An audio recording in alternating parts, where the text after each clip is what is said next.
Machi 17 tunamkumbuka Mtakatifu Patrick, askofu wa Ireland aliyeeneza Ukristo nchini humo. Alipokuwa mdogo alipelekwa Ireland kama mtumwa.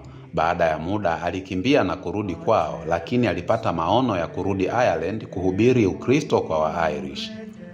Alirudi huko na kufanya kazi kubwa ya kuwabadilisha Wa-Irish kutoka imani za kipagani na kuwa Wakristo. Alianzisha makanisa, shule na manispaa zinazofuata mafundisho ya Kikristo.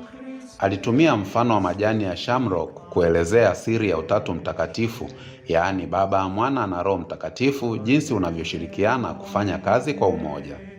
Machi 17 ni sherehe kubwa hasa nchini Ireland, lakini pia katika maeneo mengine ya dunia ambako kuna jamii za Wa-Irish. Anatufundisha kuwa makini hasa katika kusikia wito wa Mungu na kuutii mara moja, kwani wito huo ndio kusudi la Mungu kwetu.